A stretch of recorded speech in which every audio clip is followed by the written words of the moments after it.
creo que cuando tú estás, independientemente del área en la que trabajas, si no entiendes que lo más importante es contribuir, o sea, y contribuir al gran objetivo de tu compañía, muchas de esas cosas no hacen sentido y simplemente ejerces tu disciplina sin el contexto del negocio. Entonces, primer cosa, desde la función, ¿cuáles son nuestras grandes contribuciones en la función? Pues delinear qué va a pasar con el tipo de cultura que quieres tener para que tu negocio vaya donde quieres llevarlo. Tienes que aprender que primero es quién y después qué. O sea, en términos de tener las personas con los mejores skills y con la motivación adecuada para ayudarte y que te acompañen a donde quieres llegar.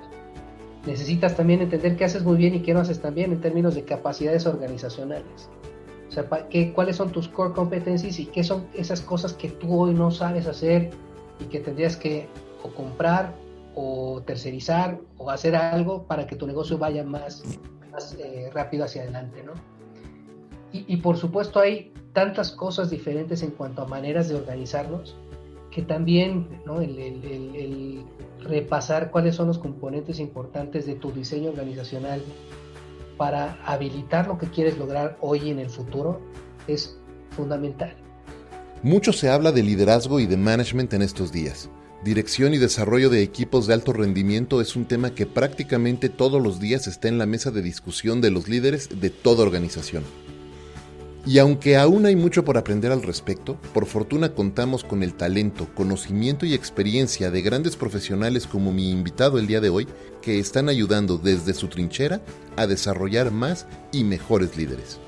Yo soy Efraín Mendicuti y he creado este espacio para conversar con algunos de los más destacados líderes de pensamiento, negocios, educación y cultura en el mundo sobre su trayectoria, lecciones y mejores prácticas y compartir así con todos nosotros su pensamiento, estrategias y recomendaciones para hacer en nuestras vidas de lo cotidiano algo extraordinario.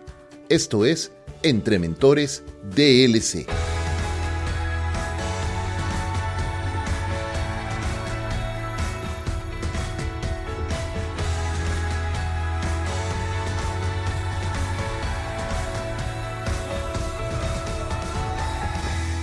Con 20 años de experiencia dedicados al desarrollo organizacional y al desarrollo de talento, y con múltiples estudios al respecto, mi invitado hoy ha hecho de este trabajo su labor de vida. Acompáñenme a aprender del director de recursos humanos de Kellogg Company en México y América Latina y host del podcast ¿Y tú cómo escribes tu historia?, el extraordinario Mario Ortiz. Mario, bienvenido a Entre Mentores DLC. Muchas gracias por tu tiempo y tu generosidad para compartir con nosotros hoy aquí. No, hombre, Efraín, muchas gracias. Gracias por la presentación, gracias por tener este espacio y a invitarme contigo.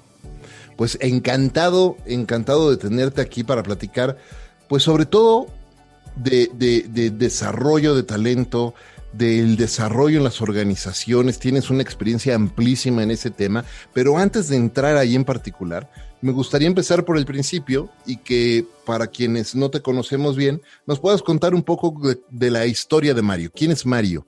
¿Y cuál ha sido el camino que has recorrido y que te ha traído hasta este punto en tu vida y en tu carrera? Pues mira, yo creo que empiezo diciendo que Mario es un apasionado del desarrollo del talento y del liderazgo en México. Soy un apasionado de México también. Pero primero que eso, diría que igual soy papá, soy esposo, con una aspiración grande de vivir el amor como es, ¿no? Eso es primero para mí lo más importante en mi vida. Y ¿qué me ha traído a trabajar 20 años en esto? Pues un poco la suerte, un poco mi destino, yo creo, ¿no? Suerte digo porque hago lo que me encanta y ha sido mi pasión desde que entendí que esto era lo mío, ¿no? Y en algunos puntos, para ser más concreto, te diría, soy psicólogo de profesión.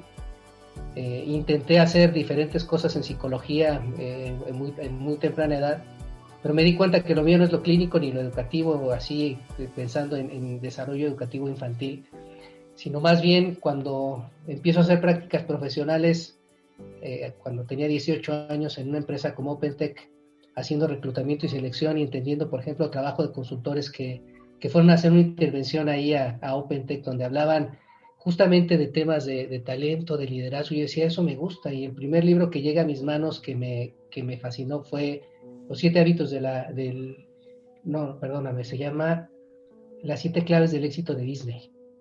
Y entonces me lo leí, nos hicieron un training, y yo admirando sin duda la labor. Y a partir de ahí empecé a educarme en diplomados, empecé a educarme alrededor de los retos que tenía en mi carrera. Tuve la fortuna de trabajar para compañías muy lindas, pero mi mayor, digamos, pensamiento donde me detengo a decir esto me encanta, fue cuando descubro que el lado de desarrollar organizaciones, de liberar el talento de las personas, contribuye a que los resultados de los negocios sean mejores y a que las vidas de las personas también pues se desarrollen como ellos quieren o como ellos aspiran a hacerlo, ¿no? Quizás es muy rápido, pero en el Inter ha habido muchas anécdotas lindas, pero te digo, la primera, la que me conectó con todo fue entender que había gente apasionada que ayudaba a directores generales a tratar de mover mejor sus negocios hacia adelante, desarrollando a las personas. Y dije, para mí esto es lo mejor, o sea, es lo mejor de todos los mundos, sabiendo que mi origen fue ser un psicólogo, ¿no? Oye, me encanta escuchar eso, porque entonces, si te escuché bien, estudiaste, te preparaste y te graduaste como psicólogo y empezaste a trabajar y en esta vida corporativa empezaste a descubrir desde el inicio que no necesariamente te ibas a dedicar a esa psicología clínica, sino al desarrollo de talento.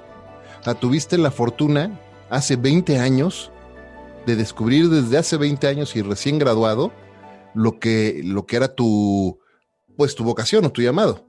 Pues sí, fíjate, yo estaba en 4º semestre de la carrera y me acuerdo muy, muy claramente, tuve 2 meses de vacaciones, Efraín, porque había exentado y tal. Yo decía, ¿qué voy a hacer con 2 meses de vacaciones? 4º semestre de la carrera en psicología, voy con mi directora de carrera y ella me conecta con mi primera jefa. Y justamente después de haber hecho un semestre yendo a un lugar con enfermos mentales, yendo a una casa hogar a hacer trabajo con niños, yo decía, esto no es lo mío, o sea, tengo que hacerlo, pero no es lo mío. Cuando empiezo y voy a la empresa, yo empecé en 4º semestre mis prácticas, duré un año en OpenTech y yo seguí estudiando y trabajando a la par, ¿no? Entonces, no es que me gradúe y tenga esta fortuna, al contrario, yo estudiando, que para mí fue claro decir, lo mío es esto, porque además, estudiando yo tenía que elegir, yo estudiaba de 4 a 10 de la noche, 4 de la tarde a 10 de la noche, trabajaba en Ciudad de México por Insurgente Sur y tenía que ir a Marina Nacional, y pues el transporte era el metro, ¿no? Sí, alcanzaba a hacer todo, pero había ciertas clases que yo tenía que olvidarme. Yo decía, esta no me ayuda para lo que quiero hacer. Entonces había una clase que era un diplomado de religión, por ejemplo, donde yo estudiaba, tenías que hacer algo ahí. Yo dije, pues yo no puedo llegar a esa clase y creo que no me va a ayudar en lo que yo tengo que hacer. Entonces trabajo un año ahí y después tengo oportunidad de entrar como un empleado externo en Cemex, haciendo reclutamiento y selección. Todavía no me graduaba, yo seguía haciendo reclutamiento y selección. Cuando trabajé en OpenTech, los sábados hacía un diplomado en evaluación del talento humano en la Sociedad de Psicología Aplicada. Después en Cemex hice un par de diplomados más, uno en Dirección de Recursos Humanos con Ibero y otro en Cambio Organizacional con la UDEM. Vinieron a Ciudad de México y ahí empecé también mi descubrimiento de estos temas. Sigo adelante, arranco mi maestría en Desarrollo Organizacional y me invitan al corporativo de Cemex México en el Inter. Por supuesto me gradué y tal, pero lo que yo aprendí fue a no parar. O sea, una vez que entendí que esto era lo mío, a no parar, porque nunca terminas de aprender. Por ejemplo, me acuerdo mucho de las Expo Management, no sé si te tocó ir a alguna, seguramente sí. Claro. Para mí las Expo Management eran también unas cosas fabulosas. Hoy es Wobby, ¿no? Pero era impresionante también cómo Cemex en ese momento invertía en nosotros para ir a ese tipo de foros. Y yo cada vez más me enganchaba y me conectaba con los negocios y con el tema de desarrollar a las personas y a las organizaciones, ¿no? Oye, me acabas de dar como 4 vertientes distintas en las que quiero hacer doble clic con lo que nos acabas de platicar, y está padrísimo, no, hombre, está padrísimo porque quiero hacer doble clic en varias cosas, ¿no? Y estoy tomando algunas notas porque de verdad me pareció súper interesante. Lo primero es definitivamente afortunado en el sentido de que incluso desde antes de graduarte estabas descubriendo tu llamado, tu vocación, y hay muchas personas que incluso 20 años, 25 años después, 30, 40 años después de carrera profesional todavía no descubren su verdadero llamado, ¿no? Y están repitiendo el mismo día durante 40 años y eso me parece que puede ser trágico realmente. Entonces, qué afortunado, pero no solamente qué afortunado, qué abusado, porque no te llegó por casualidad. Empezaste creo que a mí me gusta mucho escuchar historias como la tuya de gente que empezó a trabajar y ejercer y hacer cosas desde antes de terminar la carrera, y creo que esa es una combinación mágica, ¿no? Porque hay muchas personas, y creo que ahorita está sucediendo con algunas generaciones. No podría afirmar si la generación exactamente ahorita que está terminando su licenciatura este año, que ha sido totalmente atípico, pero sí generaciones más recientes, y a lo mejor tú tienes alguna otra apreciación y me encantaría que la compartas, pero me luce que muchas generaciones más jóvenes están esperando o postergando el inicio de su carrera profesional lo más posible y prolongando el estudio formal, y para los que no me están viendo, me están escuchando, estoy haciendo entre comillas cuando digo estudio formal, o prolongando ese estudio, porque yo creo, y eso es otra cosa que quiero hacer doble clic con lo que acabas de decir, que nunca debemos de dejar de estudiar. Es decir, somos responsables de nuestro propio desarrollo y de seguir aprendiendo y creciendo para siempre. Pero bueno, vamos a poner un pin en eso y ahorita regresamos a esta plática sobre la preparación continua. Pero te decía, me luce que en lo que se refiere a esa educación formal de universidad, de licenciatura, etcétera, que hay muchas generaciones que han tratado de extender ese periodo y se están tardando mucho en empezar a ejecutar cosas. Y entonces me parece que eso puede jugar un poco en detrimento de las personas. Pues es que, mira, yo estoy ahí contigo. Sin duda hoy, creo que a diferencia de antes, hoy hay más posibilidades de entender que hay prácticas profesionales y hay quien lo minimiza, ¿no? Uh-huh. Y entonces, e incluso, ¿no? A veces el comentario es, solamente tengo 4 horas para hacer prácticas profesionales. Por ejemplo, en mi caso, mis prácticas profesionales fueron de 8 horas, o sea, era un turno de trabajo en una uh-huh. empresa como reclutador. Eso era mi trabajo en esta empresa.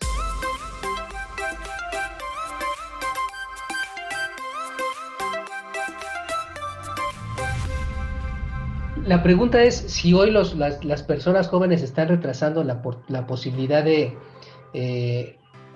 trabajar, estudiar y ejercer su profesión. Yo creo que en gran medida sí.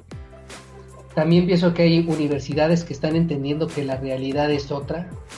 Y una respuesta a eso es el modelo Tech 21, que trata de resolver y acercar a los jóvenes a temas de empresa. Pero en la generalidad, algo que sí noto es que esta situación de, por llamarlo de alguna forma, rechazar la responsabilidad, ¿no? Uh-huh. O sea, sí trabajo en un proyecto, pero si yo tengo que hacerme cargo de algo, pues no lo voy a hacer. Y quien se ha destacado en este momento en hacerlo, pues de repente recibe también propuestas lindas de trabajo, ¿no? Y eso nos ha pasado también en Kema. Que es un fenómeno bien interesante porque estamos hablando de habilidades del futuro, estamos hablando de retos actuales donde necesitas el tipo de pensamiento que estos jóvenes traen, y tanto empresas como jóvenes tenemos que entender la mejor forma de combinarnos, porque si no, ni ellos van a aprender lo que tienen que aprender y aterrizar, ni nosotros vamos a captar lo que ellos pueden traer a la mesa, ¿no?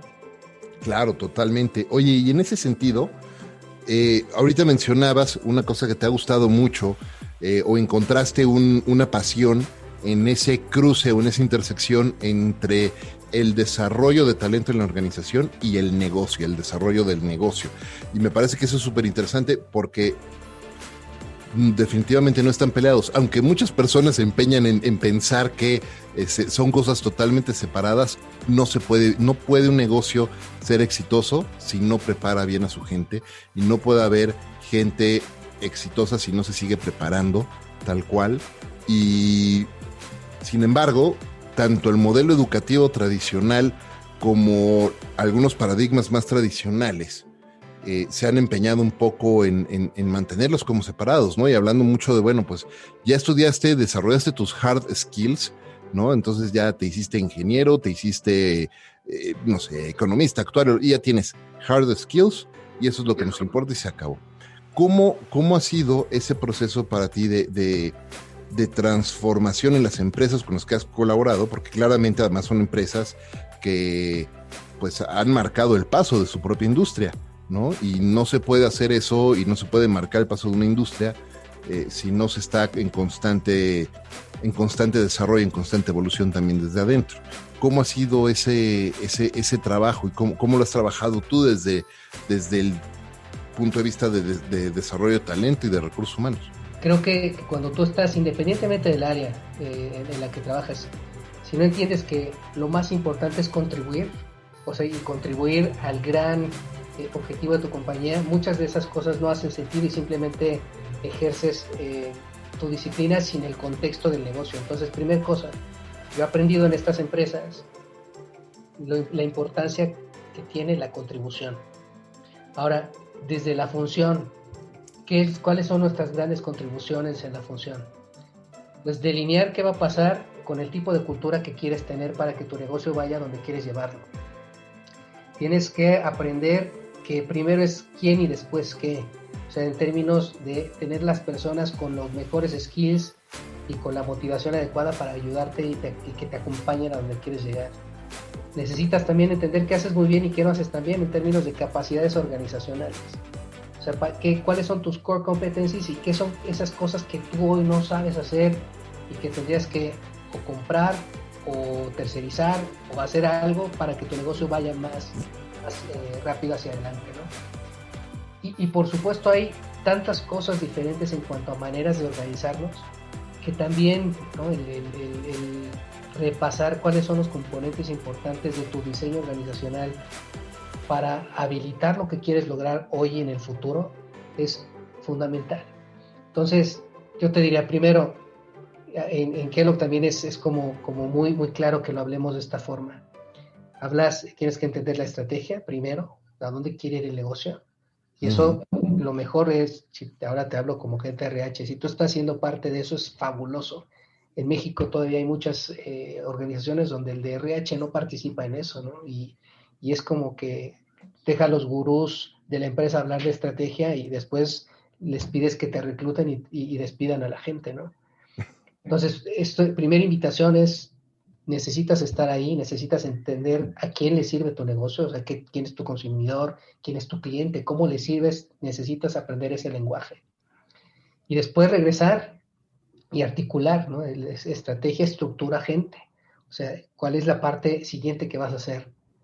Bueno, ¿cómo estamos estructurados? ¿Cuáles son nuestros procesos? ¿En qué tenemos que habilitar a las personas? Y después, ¿tienes o no a las personas correctas haciendo el trabajo que se necesita para hoy y para que te ayuden a construir el futuro? Entonces, para mí es esta complementariedad. O sea, yo no alcanzo a entender que de repente hayamos gente de RH que esté pensando solamente en mejorar un proceso, cuando lo que tienes que mejorar y desarrollar y liberar es el potencial de la organización, ¿no?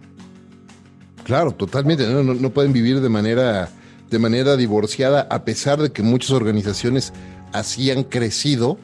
Ahora imagínate a qué punto hubieran podido llegar si hubieran hecho eso juntos, ¿no? Si realmente hubieran integrado toda esa estructura con la estrategia y con su gente.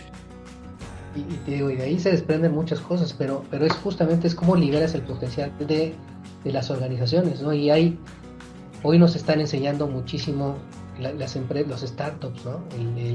Lo que se llaman organizaciones exponenciales que empiezan chiquito y explotan y entonces son grandes organizaciones.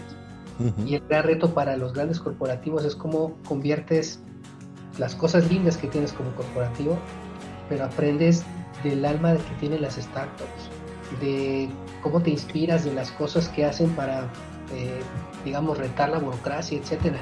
Y ahí es donde la labor de alguien que se dedica a desarrollar organizaciones, talento y cultura, pues hace el mejor sentido de cara a los retos que todos los negocios estamos enfrentando, ¿no? Claro.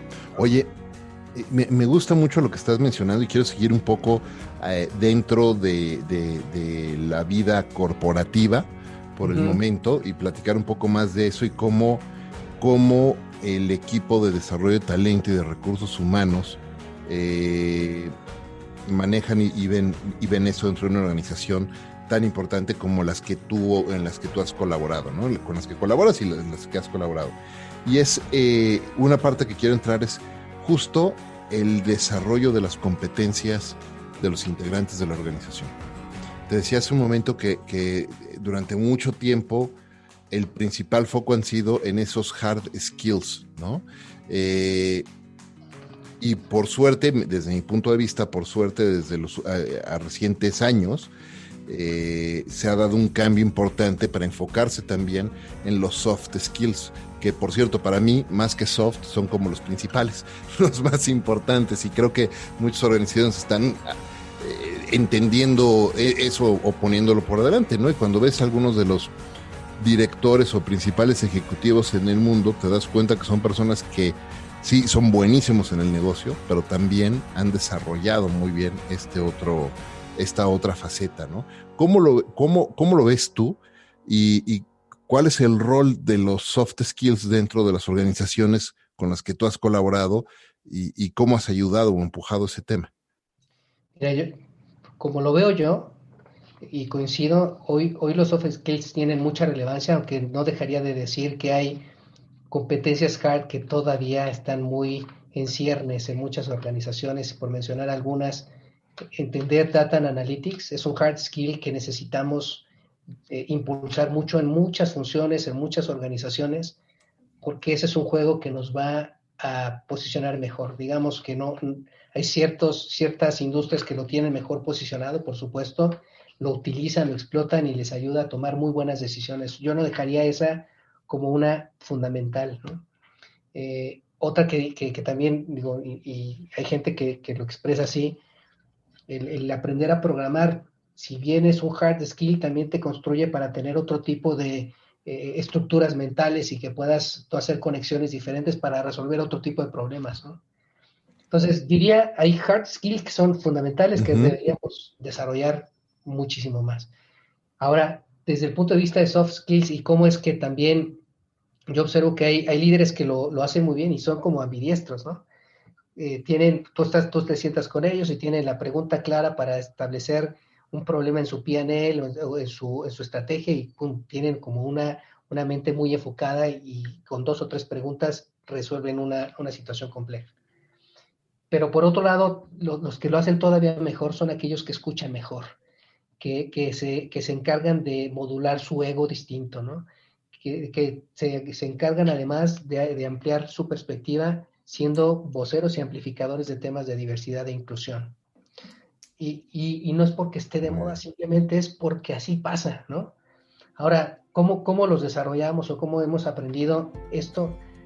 Mira, está desde la parte muy técnica del libro, ¿no? Está todo este tema de las competencias de Lombinger que después compró Korn Ferry y hoy muchos modelos de competencias se inspiran en eso, mucha investigación detrás, por supuesto, y lo que haces es, hay diferentes maneras, pero puedes establecer un grupo de trabajo con tu alta dirección utilizando este tipo de competencias, son más de 200, y diciendo, bueno, cuáles son las que en nuestra compañía nos favorecerían hoy y en el futuro, o cuáles son las que de plano no tenemos. Hay un montón de facilitación para que tú logres decir, de estas 200, estas 10 o estas 7 son las que yo quiero impulsar, ¿no?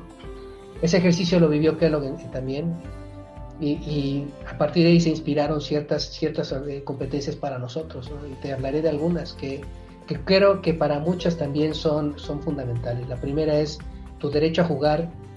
Tiene que ver con tu entrega de resultados, o sea, tu competencia de entregar resultados es algo que es importante para esta compañía y para muchas. Ese es tu right to play, ¿no?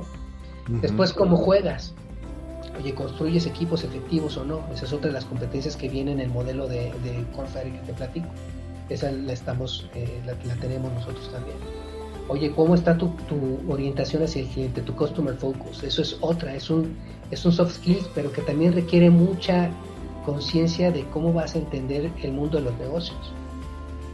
Y aparte, y tienes una más que es strategic mindset o pensamiento estratégico, y tampoco tiene que ver con que es exclusiva de nosotros, otras compañías le llamarán de otra forma, pero hoy necesitas perspectiva para atender el mundo VUCA que bien conoces, ¿no? Entonces, si nosotros queremos darle claridad al mundo, necesitas al menos plantearte las preguntas que no sabes, para tratar de a partir de ahí buscar las respuestas que necesitas, sobre todo para establecer claridad de rumbo, etcétera, ¿no? Entonces, primero, en este caso es cuáles son las competencias que tu organización necesita para ir más adelante. Segundo, ¿dónde estás comparativamente contra ese estándar que te has fijado?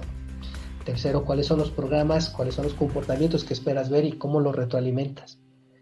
Yo creo que ahí mucho de eso son el tipo de aprendizajes que en mi trabajo, en la experiencia, en la fortuna de trabajar en este tipo de compañías, pues me deja descubrir, ¿no? Usted fija el estándar, educa a la gente en el estándar y después, por supuesto, pues le da seguimiento a eso para que en tus procesos de talento los tengas pues bien alineados con respecto a eso que has decidido definir como tu modelo de competencias. Muchas de esas, por supuesto, como bien dices, son las más importantes, parecen soft, no lo son, y hay quien puede manejarlo con muchísima maestría y hay quienes de plano nos cuesta trabajo sacar adelante algunas, ¿no?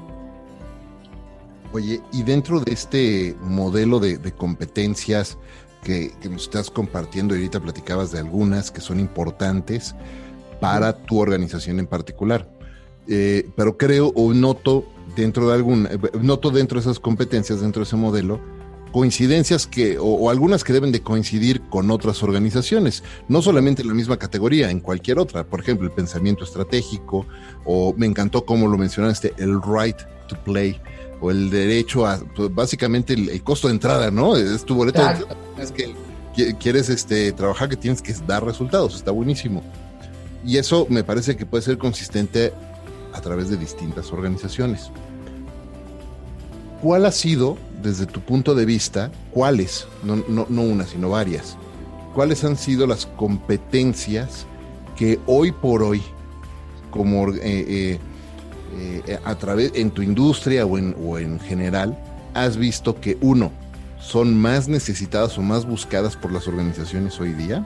Más allá de las que decías ahorita de data analytics y de programación, que coincido, es interesantísimo. Por ejemplo, mi hija empezó primero de secundaria este año, y estudiando programación. Ya lleva una materia de programación, una materia de robótica y otra materia de information technologies. Eso la va a equipar súper bien para el futuro. Es maravilloso, a mí me encanta, ¿no? El otro día me dice, oye, te voy a enseñar mi tarea, y estaba haciendo un programa en Python. ¿No? Sí, fabuloso, ¿no? 12 años, imagínate. Entonces, me encanta, y creo que son habilidades que todos deberíamos ir adquiriendo, definitivamente. Pero más allá de esas, ¿qué otras competencias has visto tú que coinciden, que son las más buscadas hoy día, hard o soft? ¿Y cuáles son las que escasean más en el talento actual? Yo te diría, desde mi experiencia, las que todavía necesitamos desarrollar, no solamente digo en esta industria, sino en general, porque así lo he visto. Este componente de pensar estratégicamente, créeme que cuesta trabajo en muchas organizaciones. ¿Por qué? Porque te circunscribes solo a tu empresa. Y entonces, ¿qué sucede? Como estás solamente metido en el interior de tu organización, dejas de comprender bien tu entorno, qué está pasando en la economía, qué está pasando socialmente hablando, qué está afectando a tu consumidor, independientemente del rol que tú tengas. Entonces, una parte importante es ahí. Otra que también para mí es como muy, muy evidente en conversaciones aquí y en otros lugares, es tu entendimiento de los números del negocio. las finanzas del negocio, el finance acumen, o puede ser business acumen si tú me lo... O sea, necesitas entender cuál es tu modelo de negocio, cómo genera dinero el negocio y cuál es tu contribución en eso. Yo creo que ahí hay mucho trabajo que tenemos que hacer todos en las organizaciones. Ahora, un par más que te diría es tu capacidad para aprender, lo que va a hacer que las organizaciones tengan personas dispuestas a cambiar y a transformarse. Entonces, el Learning Agility, pues es algo que vamos a tener que aprender a medir y por supuesto a reconocer en las personas, ¿no? Y también tiene que ver con lo que decías, Efraín, de nunca puedes permitirte no aprender, ¿no? Entonces el aprendizaje lo que te da es posibilidad de adaptación. Claro. Entonces esta parte hay gente que la tiene y hay gente que no. Entonces tú los empiezas a notar en conversaciones con poca curiosidad intelectual, con preguntas muy básicas cuando estás conversando, o incluso siendo ejecutivos o siendo jóvenes profesionales, tú conoces a las personas mucho, no por lo que dicen, sino por lo que se cuestiona. Uh-huh. Entonces, esta capacidad de plantear las preguntas correctas tiene que ver mucho con su Learning Agility. Y te diría que una más es, y que estamos desarrollando ahora en tiempos de pandemia, es esta empatía y este caring con mucho más compasión. O sea, ¿cómo decir? Este liderazgo llamado a sí dar resultados, sí adaptar a su organización al contexto, pero también cuidar con genuino interés a las personas que están en esas organizaciones o que lo están acompañando.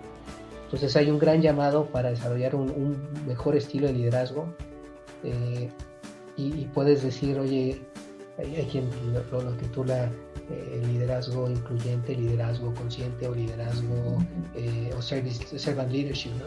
Pero al final es el líder que está claro, quiere llevar una organización a un mejor nivel, poniendo al centro a las personas. Y creo que quienes lo están haciendo bien, pues tienen los frutos de los resultados que sembraron porque cuidaron a su gente, ¿no? Claro. Creo que algo que hay que destacar mucho de eso y del trabajo de un líder que hace eso es porque ha respetado y cumplido el contrato social que se hace entre el equipo y el jefe, y a veces las personas olvidan eso, que en cualquier organización, en cualquier relación laboral y comercial también, hay un contrato social. Y justo hoy estaba en una sesión de coaching con una persona que estoy teniendo el honor de poder acompañar como coach, y hablábamos un poco de eso, ¿no? Y decía, claro, es que hay que entender que cuando se respeta, cuando uno como líder respeta y cumple con ese contrato social, las personas lo van a seguir o la van a seguir siguiendo como líder, ¿no? Cuestionando muchas cosas en cuanto a la estrategia, cuestionando algunas cosas de realmente los objetivos, las prioridades pero una vez que la decisión ha sido tomada por ese líder o en grupo, en consenso, pero que ese líder está asumiendo el resultado de esa decisión, el equipo lo respalda o la respalda en todo momento, porque se está cumpliendo ese contrato social. Eso es bien importante. Totalmente. Es el principio de confianza, ¿no? Claro. Respetas contrato social porque hay reciprocidad y porque entonces estás construyendo confianza, sí, entendiendo que tú eres la persona que está, digamos, a cargo de eso, pero que no vas a poder llegar a donde tú quieres y la gente no va contigo al ritmo que tú necesitas que vaya. Por supuesto. Ese es el gran reto del líder y por supuesto cuando hablamos de... Y es cliché porque lo decimos una y otra vez, ¿no? Predica con el ejemplo. Bueno, ese predica con el ejemplo hoy está siendo cada vez más amplificado. Claro. Y hay gente que... Y más puesto en la lupa, ¿no? Exactamente. O sea, mira, estamos hoy virtualmente hablando, pero sí, ¿cómo estamos haciendo nosotros como líderes para estar presentes con nuestra gente? Escuchándolos, cuidándolos, acompañándolos. Oye, no somos sus papás, no lo somos, pero sí tenemos la responsabilidad de conducir a este equipo a un mejor nivel de desempeño porque es en beneficio de la organización en la que trabajamos. Y qué mejor que llevarlos con un buen cuidado, ¿no? Absolutamente. No podría estar más de acuerdo contigo.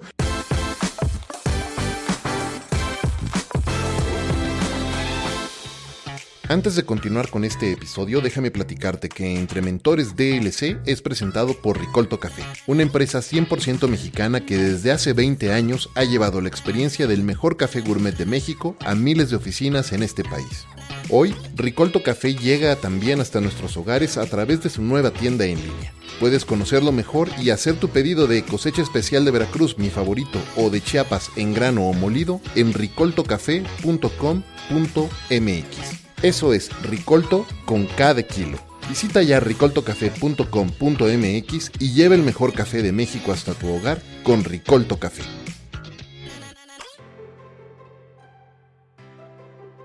Oye, déjame regresarme un poquito al tema de estudio de preparación continua, porque me parece que es un tema súper importante.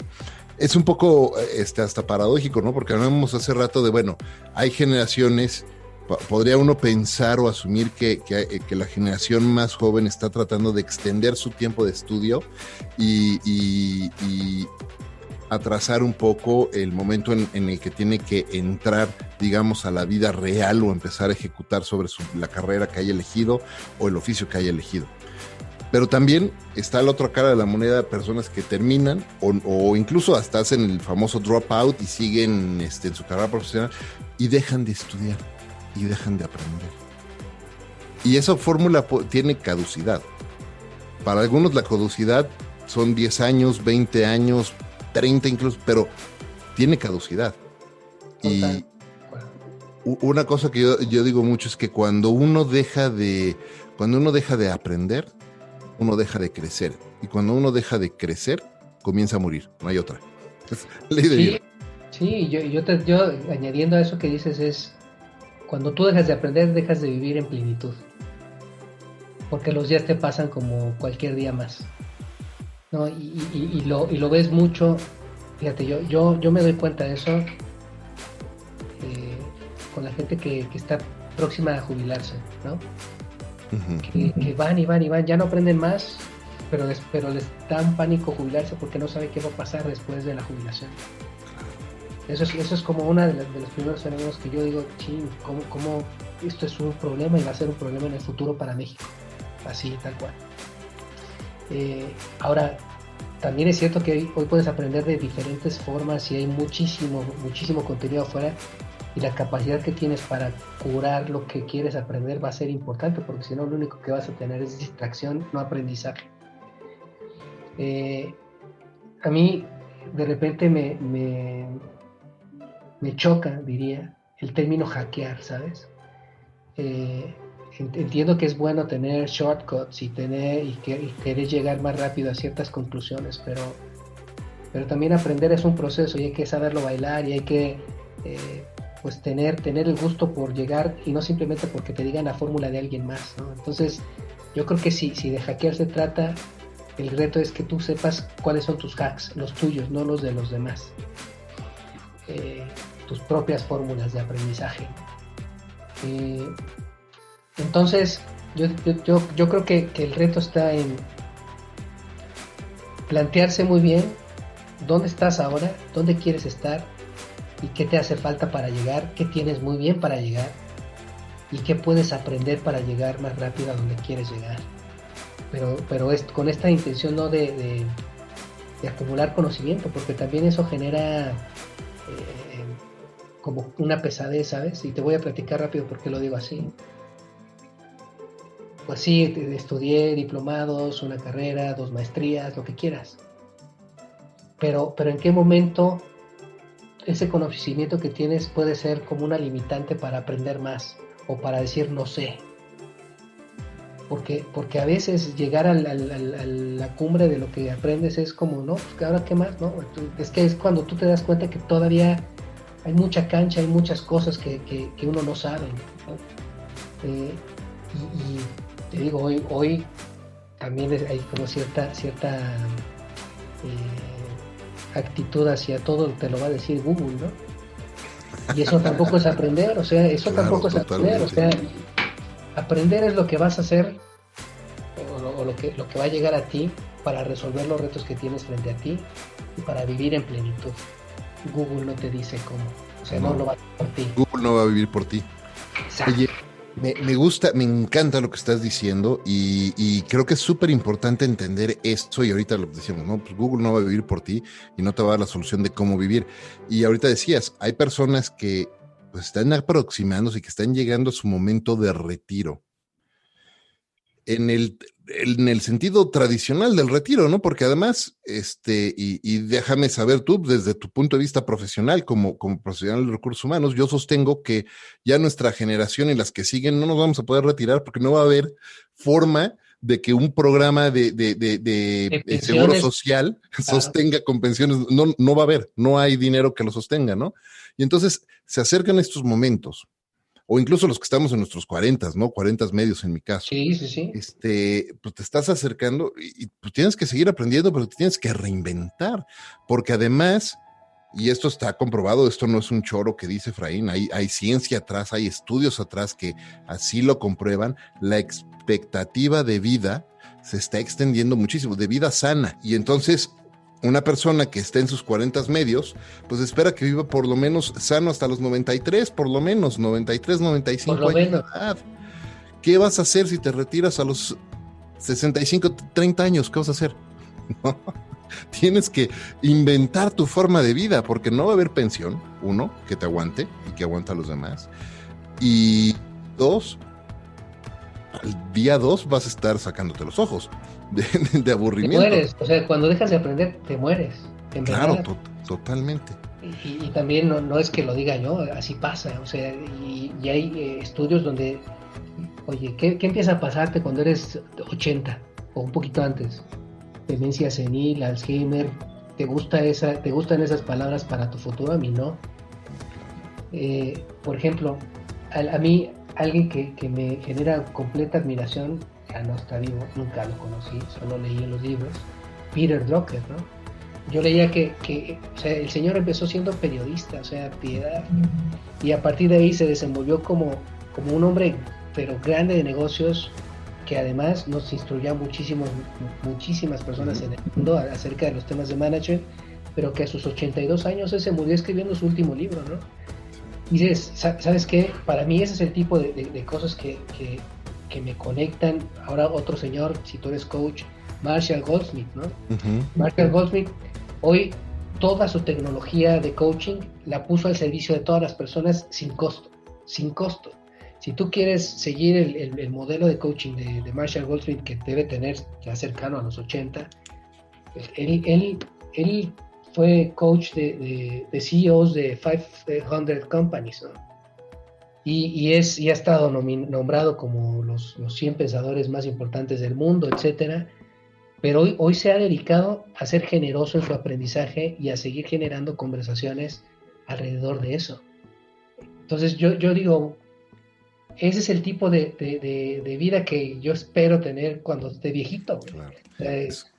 Me acabas de recordar, estaba escuchando un podcast, una entrevista ayer justo con una entrevista a John C. Maxwell, y le preguntaban cuándo pensaba retirarse. Él tiene 71 años más o menos, entre 71 y 72 años debe tener. Y dice, no, yo cuando me muera, ¿no? Y platica la experiencia de su papá, que también era pastor, y hasta los 92 años, el año pasado, seguía trabajando, ¿no? Y ya a los 92 ya decidió ya empezar a descansar y hacer otras cosas, pero sigue activo, ¿no? Y John C. Maxwell dice, pues yo no me voy a retirar hasta el día que me muera, me voy a morir trabajando. Y no es un tema de trabajolismo, por cierto, es un tema de tener un propósito compartido. De un llamado. La vida, claro. Exactamente. Entonces yo creo que, fíjate, ese es otro de los puntos claros, ¿no? Tú lo decías quizá al principio. Haber tenido la suerte de darme cuenta, déjame decirte esto rápido. Uh-huh. Mis papás querían que fuera médico. Y mi papá, ahí está la bata, ahí están los libros, nadie me había seleccionado en ninguna escuela. Voy y juego básquetbol ahí en Popotla con unos amigos, y uno se fractura una pierna. Fractura expuesta, y yo lo primero que hice en ese momento fue quitarme. Dije, no, pues si estoy en mi etapa de decidir qué estudiar y iba a ser médico, yo sería un pésimo médico por este tipo de comportamiento. Ahora, regreso al tema del propósito, ¿no? O el llamado que tú tienes. muchas personas, en verdad, y es horrible ver que están en piloto automático, incluso siendo pues prominentes en lo que hacen, pero están en piloto automático viviendo una vida que no les gusta vivir, ¿no? O gente que pasa más de cierto tiempo en una sola posición, y yo no los critico, por supuesto ellos sabrán por qué están haciendo eso, pero hay gente que está verdaderamente desperdiciando su talento y su energía. Y te cuento otra anécdota rapidísima.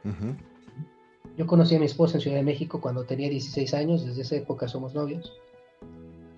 Y yo iba a su casa y pues a visitarla, y en la esquina de una de las calles donde ella vivía estaba un grupo de hermanos con una mesita afuera de la casa vendiendo dulces con su playera de los Pumas. Yo pasaba mi prepa, mi universidad, mi carrera, nos mudamos a Monterrey, nos fuimos a Querétaro. Yo sigo llegando ahí, veo ahora a un chavo, a un señor de 30, a otro cuate casi de 50, uno sin pierna porque le quitaron la pierna por ser diabético. Y siguen ahí, y hay muchos casos así en nuestro país. Y solamente para decir, ¿sabes qué? El gran problema de nuestro país es la educación, pero mucha de esa educación tiene que ver también con no sé, o sea, pienso y digo, vivimos en lugares similares, con una historia quizás similar en cuanto a dónde estudiábamos al principio, etcétera, pero hay algo que tenemos que hacer para inyectar energía a la gente que está con nosotros, empezando por nuestra familia, para aspirar a que el progreso no está mal, el progreso es bueno, y no me refiero solamente a dinero, sino a descubrir tus potencialidades, a descubrir tus talentos, claro. a ir más allá con los recursos que tú tengas, pero es en verdad a mí me causa un gran dolor, ¿no? Nosotros seguimos yendo, mi suegra, yo la conocí cuando tenía ella 58 y tiene 83, y estos cuates siguen ahí. Entonces imagínate, ese es un pedacillo ahí de historia en un país que tiene esta realidad, ¿no? Qué duro lo que acabo de decir, y estoy de acuerdo contigo. Es un tema de progreso no significa nada más hacer dinero o ganar dinero, significa servir y generar prosperidad y abundancia para todos. Y eso es algo que hace mucha falta, que en este país la gente se la crea, ¿no? ¿Qué hace Mario? Una de las cosas que me gusta preguntar en todos los episodios, y tratando de ser respetuoso de tu tiempo, porque estamos ya casi sobre tiempo, ¿qué hace Mario para seguir aprendiendo y preparándose todos los días? ¿Y qué hace Mario también para promover ese espíritu de aprendizaje continuo en la gente que te rodea? Pues mira, de entrada lo que hice fue definir que para mí learning, digamos, como una forma de vida es un valor que tengo. Y eso lo hice a los 40 años, es decir, hace un año determiné cuáles eran como que mis principios de vida, ¿no? Uno de esos tiene que ver con aprendizaje. ¿Por qué? Porque creo que los retos vienen grandes y uno tiene que estar pues listo a la altura del reto, al menos con más herramientas para poder enfrentarse a ello. Concretamente también pues tengo un coach que me ayuda y me reta en mi estilo de liderazgo, en mi balance de vida, y ese coach me ha ayudado mucho también este año a manejar mis ansiedades, ¿no? Y creo que eso también genera pues la disposición para que tú puedas seguir aprendiendo. Además de pues, los estudios y tener siempre mi plan de desarrollo actualizado, bien definido y con mis acciones concretas para poder pues seguir creciendo en mi profesión y como persona. O sea, eso es, yo tengo mi plan de desarrollo platicado, conversado y por supuesto con acciones concretas ahí. Ahora, si hay gente que está conmigo trabajando, una de las cosas que les digo es, yo me voy a comprometer en desarrollarlos. Pues si tú tienes gente a cargo, te toca hacer lo mismo, porque si algo no tolero es un jefe que no desarrolla a su gente. Entonces, en eso también soy como muy claro en mi expectativa con la gente que me acompaña. Y me gusta provocar, por ejemplo, estamos provocando clubes de lectura, reflexiones. Otra cosa que me mantiene en esto es, pues sí, mi podcast lleva 7 episodios, estoy claro, este año tengo que terminar mis primeros 10. pero igualmente descubrir qué significa hacer un podcast, ¿no? Y medio mal hacerlo, producirlo, repetirlo, borrarlo, o cuando tienes el blackout, pero decir, bueno, ¿por qué tengo el blackout? Entonces trabajar en eso también me encanta cuestionarme dónde estoy y qué aspiro ser, y qué tan lejos estoy de eso, y qué acciones tengo que tomar, ¿no? Entonces yo creo que es lo que me nutre para aprender, Efraín. Me encanta lo que dices y me gusta mucho eso que decías de cómo definiste pues este proceso de aprendizaje continuo como una forma de vida ahora que llegaste al cuarto piso, ¿no? Y qué padre, felicidades, qué bueno, por eso, no sé si te había contado, pero mi mantra personal desde hace muchos años es keep learning, keep sharing, stay happy, ¿no? Desde hace muchísimos años. Qué padre. Y soy un eterno convencido de eso. Hay una frase que me gusta mucho, es en inglés, la voy a hacer en inglés y ahorita la traducimos. Se habla mucho en las empresas, sobre todo en las organizaciones, cuando hay grandes retos, te dicen rise up to the occasion. Y la realidad de las cosas es que you don't rise up to the occasion, you drop to the level of your highest preparation. Entonces, esa es la verdad, ¿no? Cuando te dicen, no, es que levántate hasta el reto, elévate con el reto, no te elevas con el reto. Te caes hasta el nivel más alto de preparación que tienes. Y si te dejaste de preparar y te dejaste de entrenar y de aprender hace 20 años, pues las herramientas con las que vas a contar son las de hace 20 años. Esto lo comparto creo que con todos los invitados aquí en el podcast. Yo tengo una teoría, es la teoría del baticinturón. ¿Te acuerdas del baticinturón? Sí, ¿no? sí, Donde sí. Batman traía colgado hasta el repelente contra tiburones y todo. Yo sostengo que todos tenemos un cinturón utilitario virtual.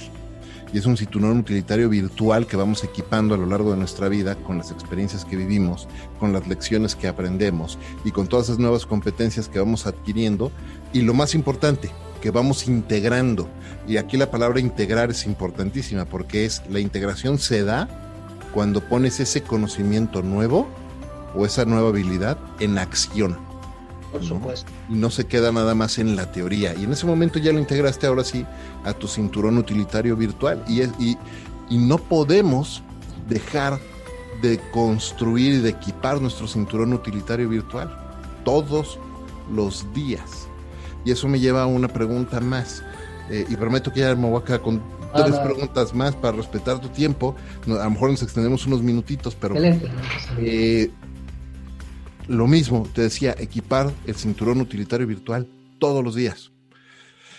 Y la manera en la que uno hace eso también es equipando, es desarrollando hábitos y rutinas. Uh-huh. ¿Qué hábitos y qué rutinas has desarrollado tú como líder y has integrado en tu vida y hoy te ayudan a ser eficiente y eficaz con el trabajo que haces como líder, pero también en tu vida personal?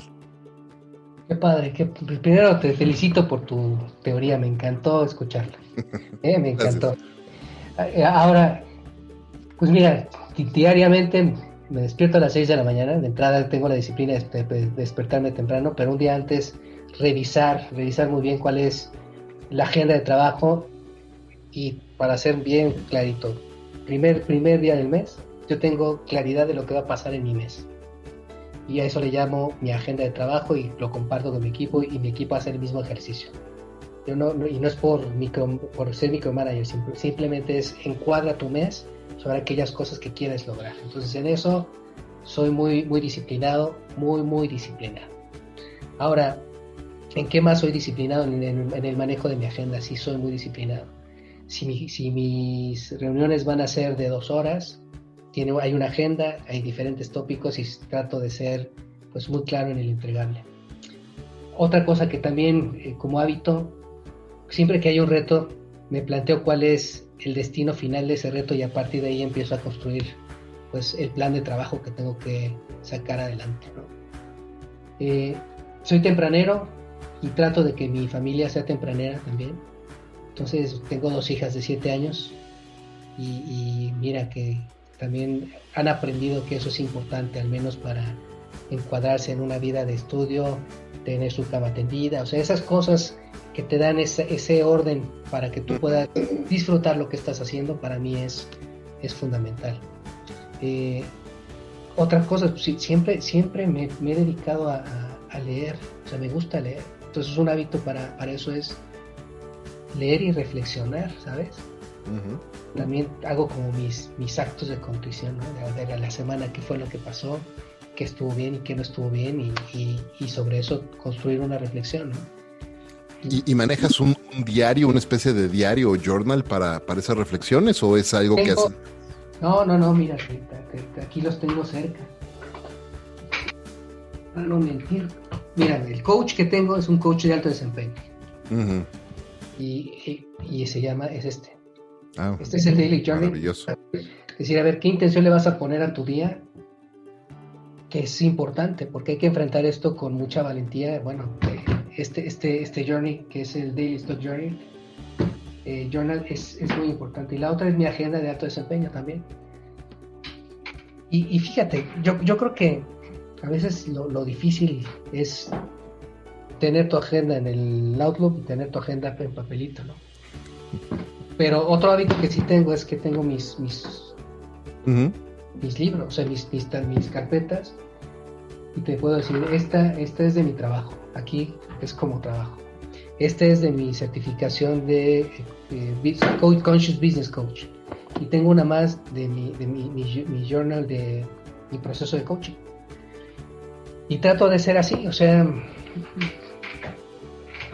quiere decir, no son demasiadas cosas, pero sí es como una rutina de trabajo que me ayuda a llegar. Maravilloso. No, sin duda te felicito, y me parece que el hábito de estudiar, de tomar coaching, de seguirse preparando, es importantísimo, porque nuevamente uno no se eleva al nivel de reto, sino se cae al nivel de más alta preparación que tenga. Entonces seguirse preparando es súper, súper importante. Mario, ¿dónde las personas que nos están escuchando pueden conectar contigo, aprender de ti? ¿Dónde pueden escuchar tu podcast? El podcast se llama ¿Y tú cómo escribes tu historia? Está en Spotify, está también en Apple Podcast y en algunas otras que no me acuerdo cómo se llaman. No soy el más experto en eso y tengo que seguir aprendiendo en ello. Soy muy activo en LinkedIn más bien. Soy Mario Ortiz. Ahí cada lunes, bueno, un poquito, los domingos a las 6 de la tarde publico una intención para mi semana. Bueno. Se llama A Darle, ¿no? Y hay una reflexión, y ya tengo algunas que elijo en función de los retos que me toca enfrentar. Y pues en mi mail te lo comparto, es mdomario.ortiz@gmail.com. Con mucho gusto ahí también los escucho y los leo y los contesto. Muy bien, buenísimo, me encanta. Muchísimas gracias por compartir eso y sobre todo gracias por extenderte unos minutos más aquí con nosotros en Entre Mentores. La premisa principal de este podcast, Mario, es aprender cómo líderes como tú hacen en sus vidas de lo cotidiano algo extraordinario. Así que te pregunto, ¿qué es para ti y cómo haces de lo cotidiano algo extraordinario? Lo agradezco y lo valoro, y te voy a platicar una anécdota rápida.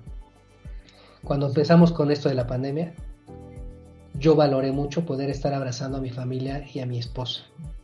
Y entonces cada que la veo le digo prestación, porque para mí es algo que puedo salir de una junta súper estresado y tal, y veo que mi esposa está echándole ganas todos los días, voy, la abrazo y me reenergizo y me regreso. O sea, para mí eso es valorar, pues parece que es ordinario, pero hoy tener una familia sana, amorosa, que puedes expresarte y estar cercanos, para mí eso es lo que más valoro en mi vida.